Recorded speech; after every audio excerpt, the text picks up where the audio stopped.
Hey everyone, so today we will start a new part of Earth science named oceanography. So my question is, what does oceanography signifies? Oceanography is the scientific study of ocean and its phenomena.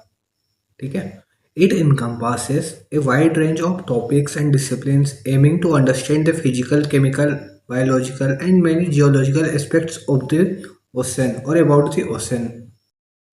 So the first topic what we will study on the oceanography topic is the ocean relief or the relief features which are found in the ocean. अब what does the term ocean relief means?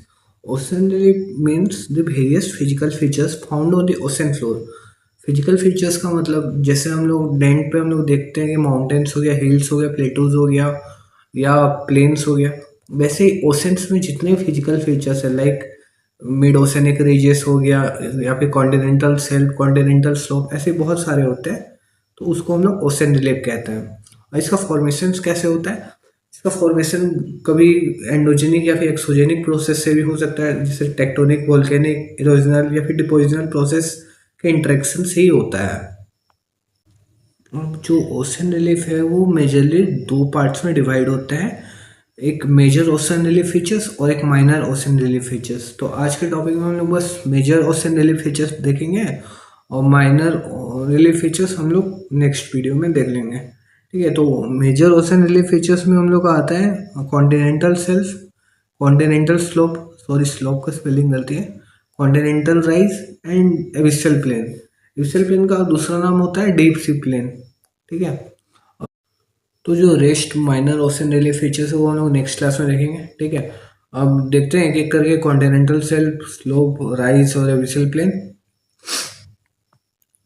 तो जैसे जैसे मान लो अगर हम लोग कोई बीच पे खड़े हैं, ठीक है, और वो बीच पे है सैंड्स वगैरह है, फिर धीरे धीरे धीरे आप देखोगे वहाँ पे पानी होता है, पानी धीरे धीरे आगे आगे गहरा होने लगता है और जहाँ पे कुछ आगे जाके वो अचानक से बहुत गहरा हो जाता है और ये बहुत अचानक से, और इसको बोलते हैं हम लोग कॉन्टिनेंटल स्लोप। फिर उसके बाद आता है हम लोग कॉन्टिनेंटल राइज, फिर हम लोग का आता है एबिसियल प्लेन। तो हम लोग एक एक करके जानते हैं इसके बारे में।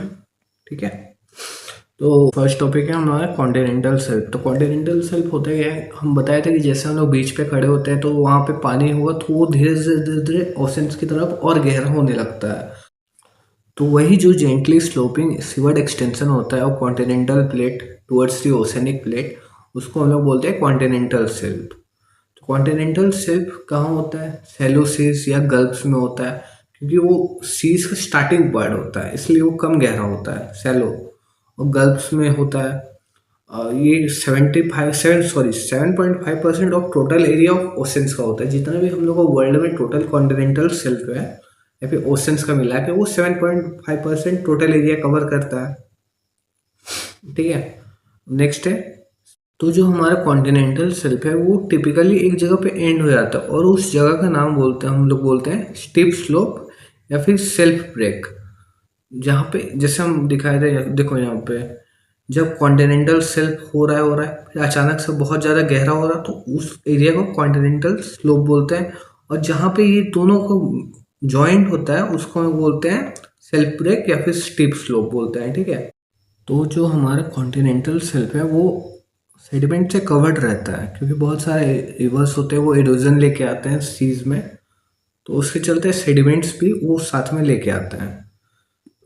और ये बहुत बड़ा सोर्स है फॉसिल फ्यूल्स का। यहाँ पे पेट्रोलियम बहुत ज़्यादा मिलता है क्योंकि सेडिमेंट्स आके डिपॉजिट होते हैं, तो फिर ऑब्वियसली है कि वो मतलब ऑयल एक्सट्रैक्ट करेंगे।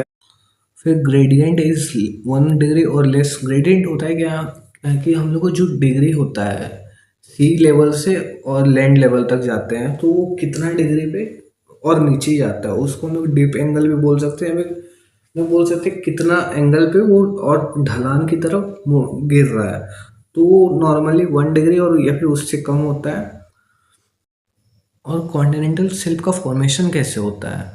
Submergence of A part of continent, जैसे कि कोई कॉन्टिनेंट का पार्ट है वो पानी के अंदर डूब गया या फिर पानी का लेवल उठ गया या फिर सेडिमेंट्री डिपॉजिट हो के उसका लेवल बढ़ गया। ठीक है, तो उससे सेल्फ कॉन्टिनेंटल शेल्फ फॉर्म हो सकता है। सी अब बहुत सारे सेल्फ्स होते हैं, डिफरेंट सेडिमेंट्स होते हैं जहाँ जिसका टेक्सटाइल ओरिजिन बहुत सारा होता है। जैसे हम लोगों के ग्लेशिएटेड सेल्फ जो ग्रीनलैंड में के अराउंड सराउंड करता है, वैसे और भी होता है, कोरल रीफ होता है, हम लोग डेंड्रिटिक वैलीज का होता है, और भी बहुत सारे कुछ होते हैं, ठीक है। अब इसका एवरेज वेट होता है हम लोग का 70 to 80 किलोमीटर पर एरिया कॉन्टिनेंटल सेल्फ का।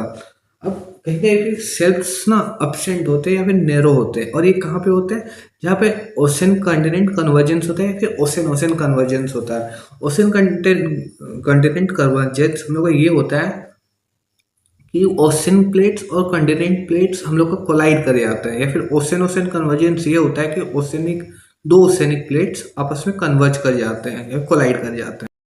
अब इसके कुछ एग्जांपल हैं, जैसे कोस्ट ऑफ चिले या वेस्ट कोस्ट ऑफ सुमात्रा। अब हमारे जितने भी वेस्टर्न साइड में जो भी कंट्रीज है उसके अक्सर कॉन्टिनेंटल शेल्फ कम होते हैं या फिर एब्सेंट होते हैं, और जितने भी ईस्टर्न साइड पे होते हैं उसके कॉन्टिनेंटल शेल्फ बहुत ज़्यादा होते हैं। अब जैसे हम बताए थे ओशन कॉन्टिनेंट कन्वर्जेंस, ये ओशनिक प्लेट और आपका कॉन्टिनेंटल प्लेट के इंट्रैक्शन से होता है। वैसे ही ocean ocean convergence when two oceanic plates collide, ठीक है। जैसे हम बोले थे ईस्टर्न कोस्ट ऑफ यूएसए, जितने भी ईस्टर्न साइड है कंट्रीज उसके कॉन्टिनेंटल शेल्फ बहुत ज़्यादा होते हैं। जैसे ईस्टर्न कोस्ट ऑफ यूएसए का है 120 किलोमीटर वाइड है। वहीं पे साइबेरियन शेल्फ इन आर्टिक ओशन वो लार्जेस्ट इन द वर्ल्ड है, वो 1500 किलोमीटर वेट है उसका, वो भी राइट साइड पे है। अब सेल्फ्स का डेप्थ कितना होता है, self depth of the self varies. ये 30 मीटर सेलो भी हो सकता है या फिर 600 मीटर गहरा भी हो सकता है।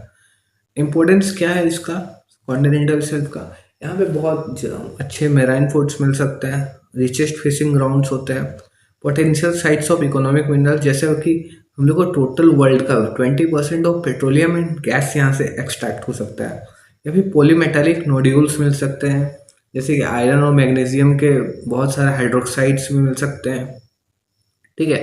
इतना हम लोग समझ गए कॉन्टिनेंटल शेल्फ के बारे में। अब नेक्स्ट है कॉन्टिनेंटल स्लोप।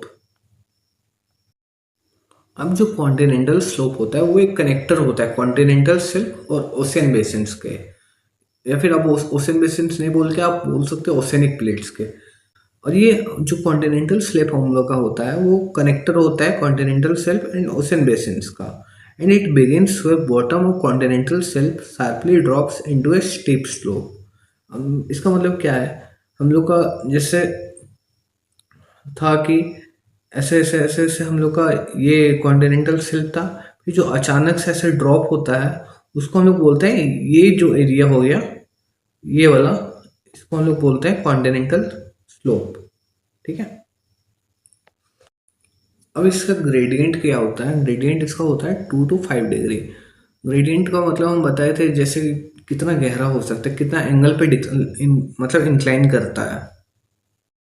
इसका depth around 200 metre to 3000 metre यानी 3 किलोमीटर तक हो सकता है, ठीक है। इसमें जो seaward edge of continental slope होता है जहाँ पे ग्रेडियंट इसका कम हो जाता है, जैसे जैसे हम लोग का यहाँ पे देखें कि एक बार स्लोप में आने के बाद फिर ये एकदम प्लेन होने लगता है। तो जहाँ पे एक टाइम के बाद जहाँ पे बहुत डेप्थ में आने के बाद इस एरिया में आने के बाद इसका जो डेप्थ कम हो जाता है वो फिर नॉर्मल ये सीधा होने लगता है। तो where it loses gradients at it depth it gives rise to continental rise, ठीक है। और जो कॉन्टिनेंटल स्लोप का जो बाउंड्री होता है, जो स्लोपिंग जहाँ पे एंड होता है कॉन्टिनेंट्स का, वो कॉन्टिनेंट्स का कॉन्टिनेंटल प्लेट का एंड होता है। तो उस एरिया में हम लोग का जो कैनियंस या फिर ट्रेंचेस होता है वो ऑब्जर्व होता है, क्योंकि वहाँ पे हम लोग का एक सबडक्शन जोन बन जाता है, ठीक है। अब नेक्स्ट देखते हैं कॉन्टिनेंटल स्लेप। जैसे हम बताए थे कि कॉन्टिनेंटल स्लेप होता है, ये देखो ये कॉन्टिनेंटल शेल्फ है, फिर देखो कॉन्टिनेंटल स्लोप आया, तो इस जो एरिया में है ये सबडक्शन जोन बनाता है, और यहाँ पे हमारा ट्रेंचेस होता है या फिर कैनियंस होता है, सबमरीन कैनियंस होता है, ठीक है। अब नेक्स्ट देखते हैं, नेक्स्ट टॉपिक है कॉन्टिनेंटल राइज। कॉन्टिनेंटल राइज क्या होता है कि जब हम लोग कॉन्टिनेंटल स्लोप में बहुत बहुत स्लोपिंग स्टीप एरिया था, तो वो धीरे धीरे धीरे धीरे अपना स्टीपनेस कम करता है डेप्थ के साथ। एक बार डेप्थ में आने के बाद वो अपना स्टीप मतलब कम हो जाता है। वहाँ का स्लोप ग्रेडियंट कितना होता है, 0 to 5 डिग्री या 1 डिग्री।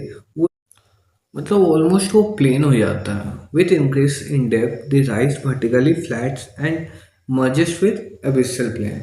जैसे जैसे जैसे और डेप्थ होने जाता है धीरे धीरे धीरे और अंदर जाने में, तो वो और फ्लैट होते जाता है और वो एबिसल प्लेन में मर्ज हो जाता है। नेक्स्ट टॉपिक है हमारा डीप सी प्लेन और एबिसल प्लेन। एबिसल प्लेन होता क्या है कि एक जेंटली स्लोपिंग एरिया होता है on ocean basins which is flattest and the smoothest regions of the world.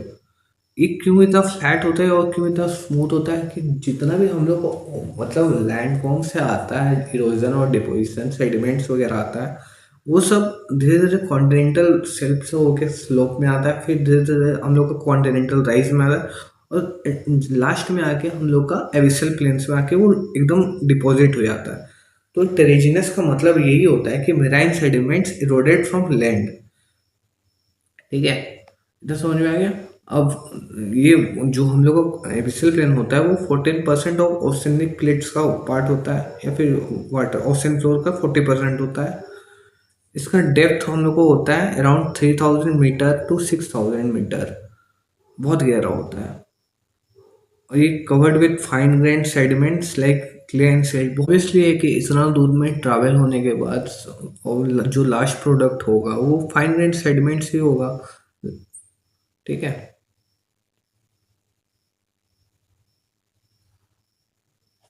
तो आज के लिए इतना ही। Next day we will look at the ocean minor ocean relief features. And तब तक के लिए गुड नाइट, गुड बाय। और I will upload this notes in my Telegram channel, please be updated. Bye, thank you.